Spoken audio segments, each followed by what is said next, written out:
Buen dia, all you amazing truth seekers, you pioneers, you fucking crazy people. Wanting to leave Europe, America, and Canada and move to undeveloped country. Buen dia. Let's have a little coffee first. My name is Peter van der Merwe, all the way from Itacorubi de la Cordillera, where we are finishing the rural little eco demo house.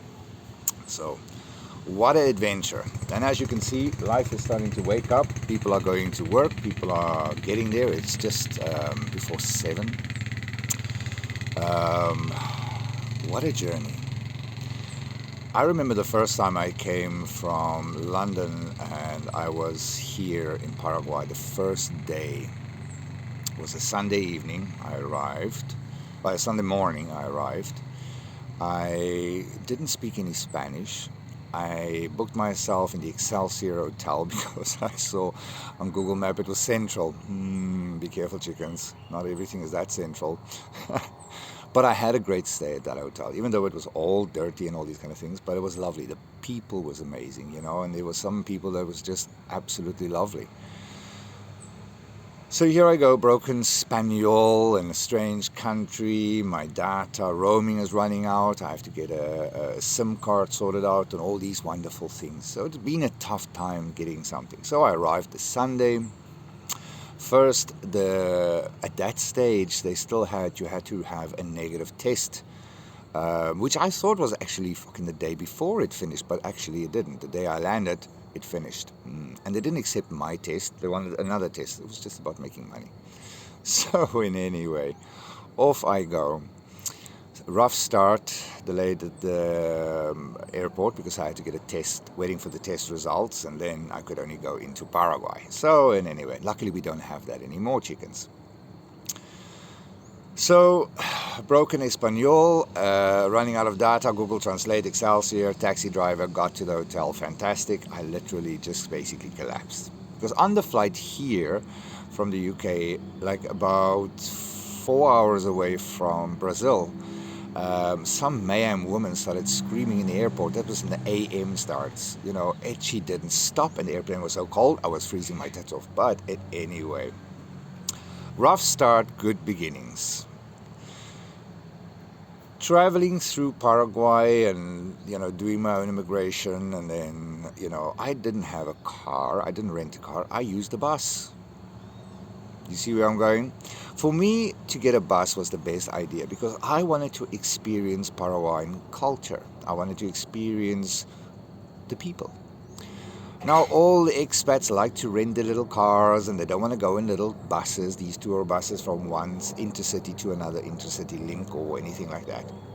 So they do miss a lot of things.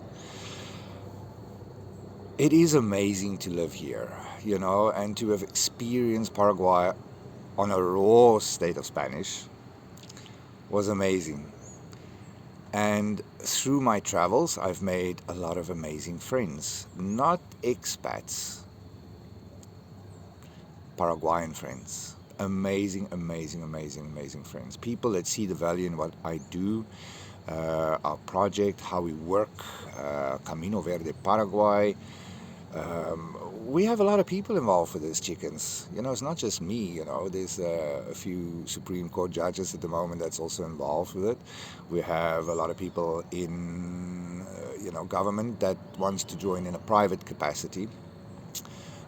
We have people from abroad, from all spectrums of light, retired, military, SEALs, Air Force commanders, I don't know, there's so many engineers, there's doctors, there's people, there's amazing people, truck drivers and electricians and builders and chefs.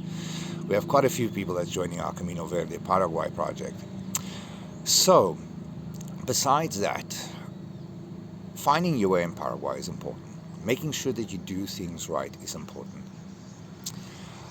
Making sure the documentation on cars and property and land and all of these kind of things is extremely, extremely, extremely important. Make sure of all these things because a lot of people sometimes get into trouble. They get a good deal and they're like, oh, I pay over and I pay the other half. No, don't do that. Don't pay in advance for nothing. Really, there's a lot of scams happening and it's desperate times. People are desperate. All over the world, people are desperate. And if you tell me, oh, it's terrible in Paraguay, it's not. It's not in comparison to the UK, where I've been from and lived around Europe, and I still have lots of friends, and I have family over in Poland and South Africa, and I mean, it is horrible, horrible, horrible, horrible. So don't tell me Paraguay is that bad. If you're awake to the scams that's going around, especially Facebook Marketplace, you will never lose money. You will never lose sleep. Um, and that is what you have to keep in mind. You know, be vigilant at all stages. Make sure your documents is in order. Paraguay, especially here in Itacorubi de la Cordillera, yesterday we're cutting trees, and unfortunately one tree took down the power line, and you know that took a few hours before you got power back and all that. But that's normal. You're gonna get stuff like that. You're gonna get days like that. The longest time I ever had without electricity was a day and a half. That was when we had a hurricane last year. I think it was in early last year. So yeah, there was a lot of damages done there. The roads is bad, especially with flooding and stuff like that, and especially with the rainy season. Don't go through the puddles, people. Avoid the puddles, because the puddles in Paraguay, especially Asunción, is literally big potholes. And we've seen how people's cars get destroyed. Accidents happen because of these things. So be careful about potholes. Now let's talk about mosquitoes. Mosquitoes, mosquitoes, mosquitoes. No matter what you're going to do, chicken, there's mosquitoes. You can just take care of yourself. There's a lot of natural remedies. There's a lot of natural sprays that you can do. You can make your own. Like even your own home, make sure it's well protected. Like for me, I'm scared of spiders, so we have insect-proof netting all around the house. This house is fucking airtight. Nothing can get in. Except not by the tree, because we still have to close that side up. We have a tree in our kitchen. I'll show you when we finish.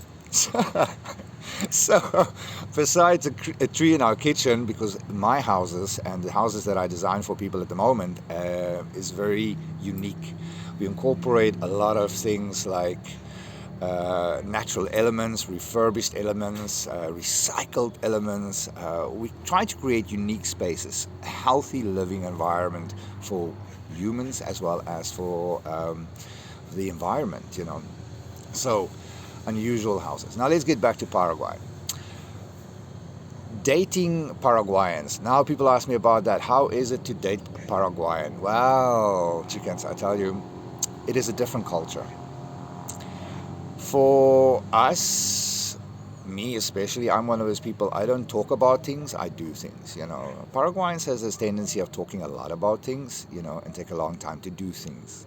You will see even when you get contractors out to do quotations or you get a delivery or something like that, they literally take forever. So, besides that, they do operate on a different frequency. I love that though. I love Paraguayans. I love the way that they operate on a slower capacity than we do. So, they're very innocent in many ways. They haven't been, you know, they're quite not aware of a lot of things that we are aware of. So when you talk about things like eco-technologies, for instance, or renewable energy, or politics, or you know, economics, or anything like that, you know, not all, but most people, they don't get involved in those kind of things, so they don't know. So there's not a lot of things going out. Even about the pandemic, there's not a lot of truth coming out here because people don't talk about it. It's just, you know, it's a different way of living. It's a much more simpler way of living, and they want to know everything about you. Everything about you. They're very curious. I love that about Paraguayans as well, because when I do something, even when I build, people will come and ask me. I have builders that's not even working for me that comes and asks me, oh, how do we do things? You know, how do you do that? Or can you help me with this? I have something that's broken. Can you weld this? Can you do this? You know, I feel awesome when people stop here. I don't even know them and they're like, oh, somebody said you can help me. And, you know, I like that. Because that is what life is about. It's not about telling the world and showing the world all the good that you do. It's just in humbleness and in quietness you do it. So I don't tell everybody everything. So, things that you have to remember with Paraguayans as well is if you are good to them, They will treat you as family. They'll make you understand that you are familiar. Even my best friends, Blas and Betty, they are phenomenal. Gilberto, Oscar, everybody, I mean, I get kind of emotional when I talk about my friends here because they're really, really protective. They care about me, they will always make sure I'm okay. And that is what it's about. It's about building a relationship. I see in Paraguay, problems that I see in Paraguay with expats is they come in and they stay with expats in the same area. They mix only with expats. They only mix with people in the country clubs or the clubs, and they don't grow. They literally don't grow, and then they don't make it because they don't have the right support. I tell you now, if you want to survive by leaving the matrix, leaving Europe, America, wherever you are from, and you want to make it in Paraguay, you have to integrate. Make Paraguayan friends. No matter how uncomfortable it is. My friends, when I met them, we were basically communicating all the time through Google Translate. If there was no Wi-Fi, if there was no signal, no comunicado. So if we could start off communicating like that, very hard, to where we're actually having conversations now, and even before they left to go back to Asunción, day before yesterday, we had conversation, and I was like emotional, and we haven't had time to speak for a while, and everybody goes through their own little challenges, and so I was a bit emotional. I'm emotional lately. I'm very emotional. But in a good way, not in a mental breakdown way. I'm like gratitude, gratefulness, sorrow, sadness, loss, happiness, all of these things come up. But anyway, so we were speaking and they were telling me something and I responded. I started crying and I said, this is the first time we actually have some form of a communication without a fucking Google Translate. And they were laughing and they were like, oh yes, and that made them happy because I'm putting their language first. I'm trying to make them part of me. And like they said to me as well, as I have to remember, I am part of their family. I'm part of the Diaz family. I represent their family, so it's a very big honor to have that because they're an honorable family, and they're very high standing. And that's what you want. Good friends, good people. Paraguay, again, car parts. Oh my God. Man, my little Volkswagen Beetle, I'm trying to get a, I don't know what you call it now, the fucking name of it gone now, but the wheel, the pulleys by the wheel that makes the wheel turn by each one, left and right front. But anyway, I'll get the name of it. But anyway, so they like kind of cracked. They're not cracked, they're like old, like really old, like 50 years old. So that has to be replaced because the car makes like a fucking terrible noise and you can't drive fast. So that has to be replaced and I'm struggling to get parts in Itacorobi. Now obviously everybody's hunting and everybody's doing things and everything can be couriered down to you. It's just like I'm impaciente. So with love, light and all those wonderful and beautiful things, I say to you, have a fantastic day. If you have any questions about Paraguay, moving to Paraguay, anything about immigration, let me know. We do amazing immigration stay packages. We do immigration by itself or immigration stay packages. You have a choice to stay in the countryside, Asunción, or you can stay in both. All of these wonderful things. So we have options for you guys with immigration, 100% success rate, happy on that. And we're expanding. We have more agents joining us. We're going to do a lot of changes. Love, light, and all those things. We'll speak soon. Ciao.